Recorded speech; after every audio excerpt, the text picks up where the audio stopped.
Do you want to tell us a little bit about your story?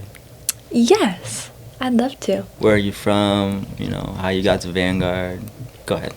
I'm from Hawaii, originally, a little island in the Pacific Ocean.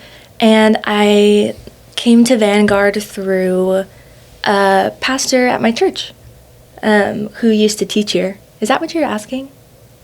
Go into your story a little bit, like how you came to the Lord really in your faith. Okay. Okay. Okay. Well, I grew up in the church. I was super grateful to have a family that kept Christ at the center of everything. At least that was their goal too. So it was super easy. It was kind of like Gwen had said. It wasn't really like an option of if this is real or not. I was just kind of born into going to church, which I'm super grateful to have known the Lord my whole life. But my faith started getting real and deeper, I'd say, in high school.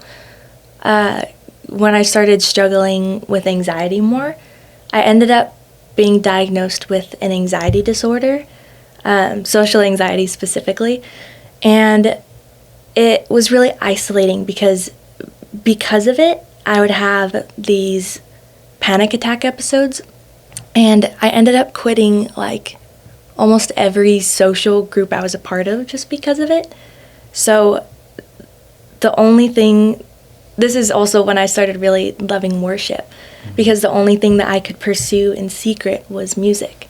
And so, Yeah. What were those things that you kind of give up? gosh, a lot of like my friend groups I stepped away from. I stopped doing all like sports in high school, any kind of clubs, anything. They were like random things. Like I loved running, and I felt like I couldn't run down the hill in my neighborhood. It was like anxiety disorders just completely feed you lies. Yeah. And so I was just living in those lies, honestly. But at that time, what I could pursue in secret, and what I mean in secret was just in my room where no one was worship. And so I fell in love with playing piano and just talking with the Lord for hours, kind of about my circumstances and like why this is happening, but also through that the Lord would reveal how good and sovereign he was still through it all. So my senior year of high school, it just wasn't getting better, and so that's when like I struggled with suicidal thoughts and things like that.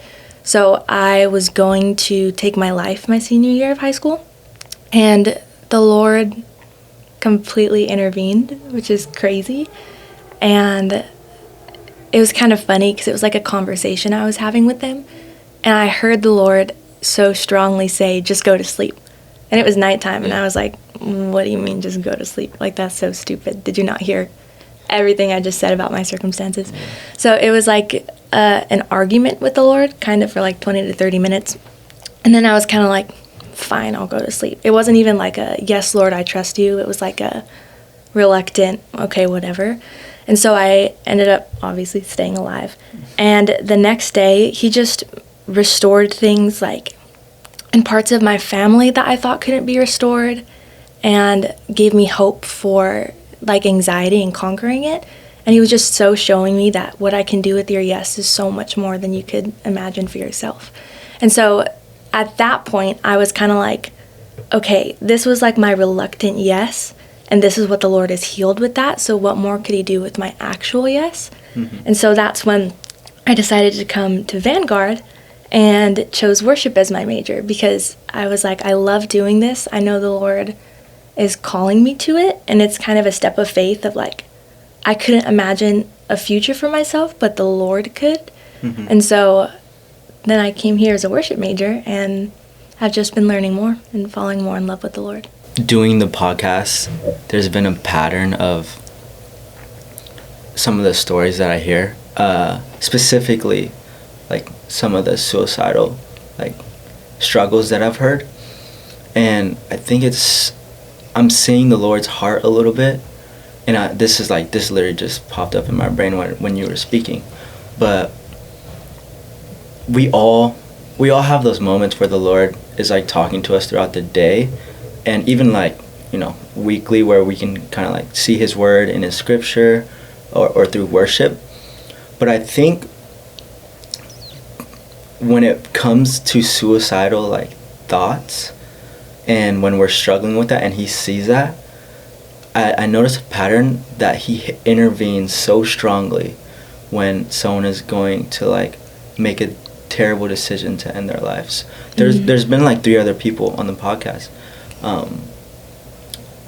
that have like struggled with this same issue, that like just like you, they were ready to go, and then they so clearly heard the Lord like go to sleep, or like just say a prayer to me, like, and I just think that's so cool. It is crazy. Yeah, and it like kind of just gives you like an idea of his heart on like our lives, really. So thank you for that. Next question that I have for you is, how has Vanguard really cultivated your life, really? Oh my gosh. So many different ways. I think specifically with learning about worship, all of the theology classes have strengthened my theology and the truth about worship and who God is. Well, not just about worship too. I want to go into like, anything that you've noticed noteworthy. Like you found a fiance here.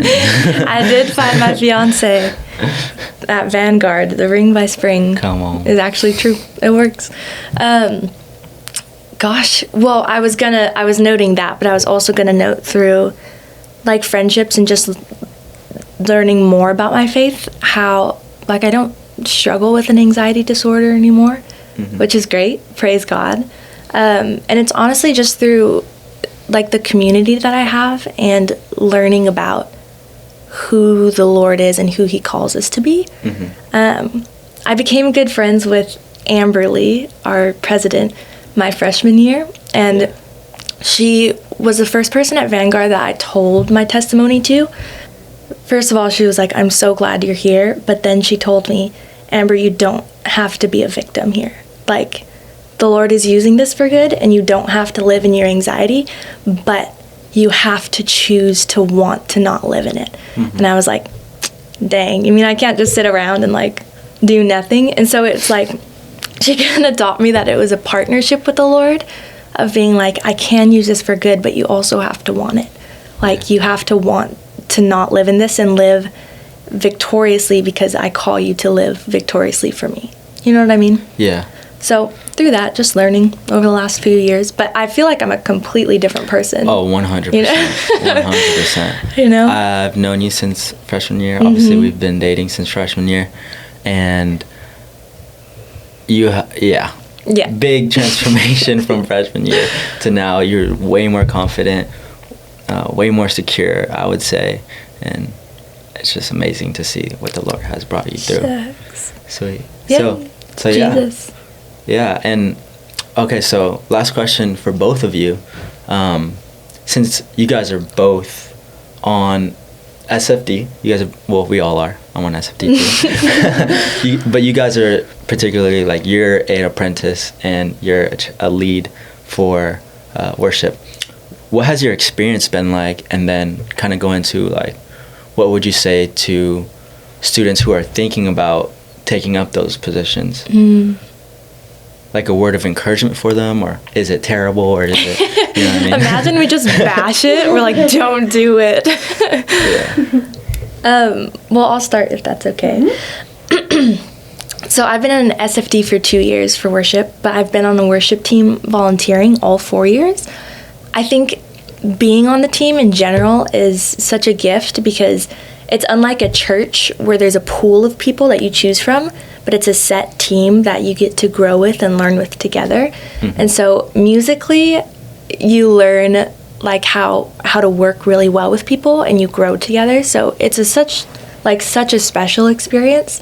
But you also totally get challenged and like your heart gets checked. So for worship, it's super leading worship, like how Gwen and I do, is such a gift and such an honor to be able to serve in this way.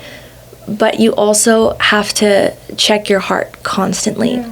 Because as leaders in worship, obviously you're leading a team and you're ministering to the Lord. So the goal is to glorify him, but you also are ministering to a congregation and you're leading them.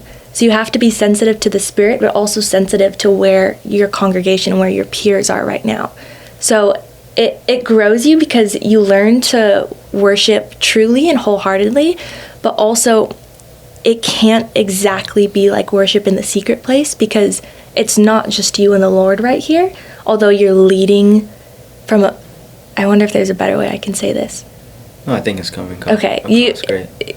It's not necessarily just you and the Lord because you're taking into consideration the team and the congregation who you're helping lead into worship, if that makes sense. So it's a super growing experience, but you have room to fail and people to cheer you on when you succeed, and so I'd say it's a great community. Yeah. I would agree with Amber that like it can sometimes be challenging and like there's so many different aspects of it. Like you have to make sure that you're feeding yourself like spiritually like on your own, like in the quiet place. And also you have to like make sure that you're like ready to like to lead the team and lead the congregation. I think that that's something that I've really been learning this semester, this year.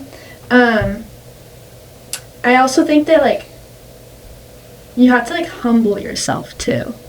I think that humility is like really important, in that like you have to acknowledge, okay, you have to humble yourself because I think that you have to be humble when you come into worship. Like you have to make sure that like it's not about you, like you said earlier. I think that we can meet God in worship, but also like ultimately worship is about praising Him, right? And so I think that you have to humble yourself to know like this is what I'm doing, like this it's not for me, but I like know why you're doing it, and then also humble yourself to like take criticism too, and like learn from your mistakes. Because if you don't take the humble route and like you're like, oh, I did nothing wrong, or I'll just do it better next time, then you're not gonna like be able to like grow or learn. And so I'd say like humility, and then also just like authority too. I think sometimes it's really hard to lead with authority. I think that's something that I've learned a lot from last semester. So I came from a place where I was like, instead of like leading from a humble place, I led from an insecure place, and but I've grown in my humility and my confidence and authority. So yeah, I think that's really cool. And just for an idea of how much time you guys put into each set, like how long does one Shine set take to plan? We meet with the chaplains a few weeks in advance to talk about their ideas, and then we're brainstorming for set lists and really praying about it for like a week.